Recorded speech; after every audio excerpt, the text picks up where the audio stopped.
ಸ್ನೇಹಿತರೆ, learn in Kannada ಚಾನಲ್ಗೆ ಸ್ವಾಗತ. ದಯವಿಟ್ಟು ಸಬ್ಸ್ಕ್ರೈಬ್ ಮಾಡಿ, ಲೈಕ್ ಮಾಡಿ, ಶೇರ್ ಮಾಡಿ. ಇಂದಿನ ಮೊದಲನೇ ಪ್ರಶ್ನೆ, ಕಾಫಿ ಮತ್ತು ಟೀಯನ್ನು ಹೆಚ್ಚಾಗಿ ಸೇವಿಸಿದರೆ ಯಾವ ರೋಗ ಬರಬಹುದು? ಆಪ್ಷನ್ ಎ ಅಜೀರ್ಣ, option B BP, option C ಮಧುಮೇಹ, ಆಪ್ಷನ್ ಡಿ ಹೃದಯ ರೋಗ.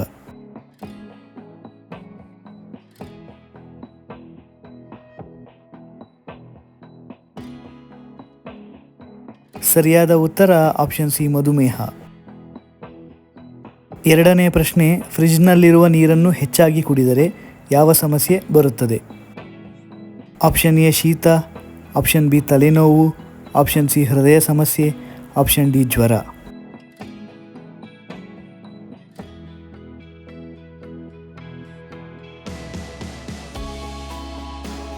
ಸರಿಯಾದ ಉತ್ತರ ಶೀತ ಮತ್ತು ಹೃದಯ ಸಮಸ್ಯೆ.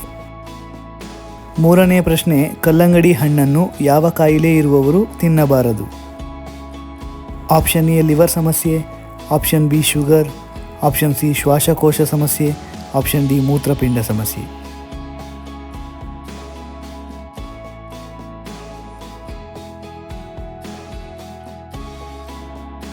ಸರಿಯಾದ ಉತ್ತರ ಆಪ್ಷನ್ ಬಿ ಶುಗರ್. ನಾಲ್ಕನೇ ಪ್ರಶ್ನೆ, ಕಣ್ಣಿನ ಆರೋಗ್ಯಕ್ಕೆ ಈ ಕೆಳಗಿನ ಯಾವುದನ್ನು ತಿನ್ನಬೇಕು? ಆಪ್ಷನ್ ಎ ಒಣದ್ರಾಕ್ಷಿ, ಆಪ್ಷನ್ ಬಿ ಮೂಲಂಗಿ, ಆಪ್ಷನ್ ಸಿ ಖರ್ಜೂರ, ಆಪ್ಷನ್ ಡಿ ಚಾಕೊಲೇಟ್.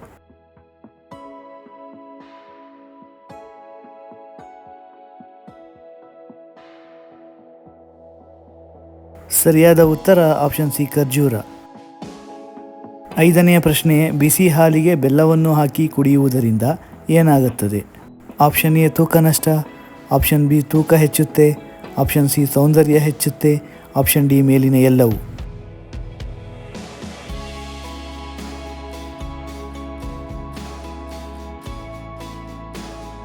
ಸರಿಯಾದ ಉತ್ತರ ಆಪ್ಷನ್ ಎ ತೂಕ ನಷ್ಟ.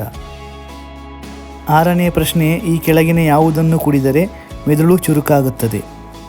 Option A coffee, option B ಜೇನುತುಪ್ಪ, option C cool drinks, option D lemon tea.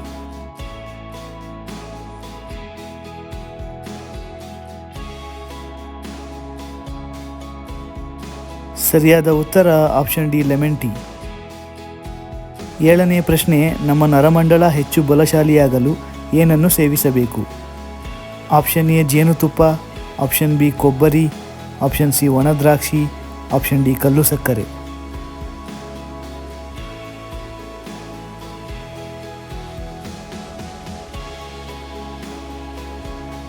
ಸರಿಯಾದ ಉತ್ತರ ಆಪ್ಷನ್ ಸಿ ಒಣದ್ರಾಕ್ಷಿ. ಎಂಟನೇ ಪ್ರಶ್ನೆ, ಚಹಾದಲ್ಲಿ ಚಿಟಿಕೆ ಉಪ್ಪು ಸೇರಿಸಿ ಕುಡಿದರೆ ಏನಾಗುತ್ತದೆ?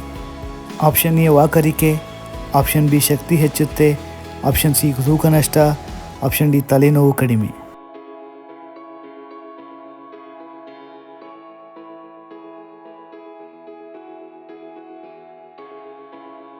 ಸರಿಯಾದ ಉತ್ತರ ಆಪ್ಷನ್ ಡಿ ತಲೆನೋವು ಕಡಿಮೆ.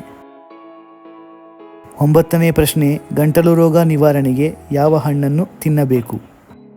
ಆಪ್ಷನ್ ಎ ಕಿವಿ ಹಣ್ಣು, option B dragon fruit, option C sapota, option D pineapple.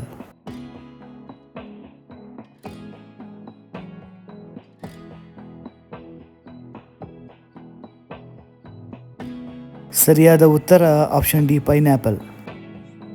ಇಂದಿನ ಕೊನೆಯ ಪ್ರಶ್ನೆ, ನೆನೆಸಿದ ಬಾದಾಮಿ ತಿನ್ನುವುದರಿಂದ ಏನಾಗುತ್ತದೆ? ಆಪ್ಷನ್ ಎ ಬೊಜ್ಜು ಕರಗುತ್ತೆ, ಆಪ್ಷನ್ ಬಿ ಕೂದಲು ಉದುರಲ್ಲ, ಆಪ್ಷನ್ ಸಿ ಚರ್ಮ ಕಾಂತಿ, ಆಪ್ಷನ್ ಡಿ ಜ್ಞಾಪಕ ಶಕ್ತಿ ಹೆಚ್ಚುತ್ತೆ.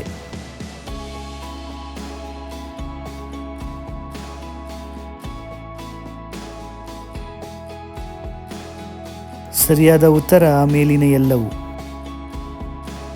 ಸ್ನೇಹಿತರೆ, ಈ ವಿಡಿಯೋ ನಿಮಗೆ ಇಷ್ಟವಾಗಿದ್ದಲ್ಲಿ ಇನ್ನೂ ಹೆಚ್ಚಿನ ವಿಡಿಯೋಗಳಿಗಾಗಿ ದಯವಿಟ್ಟು ನಮ್ಮ learn in Kannada channel subscribe ಮಾಡಿ, ಲೈಕ್ ಮಾಡಿ, ಶೇರ್ ಮಾಡಿ. ಜೈ ಕರ್ನಾಟಕ.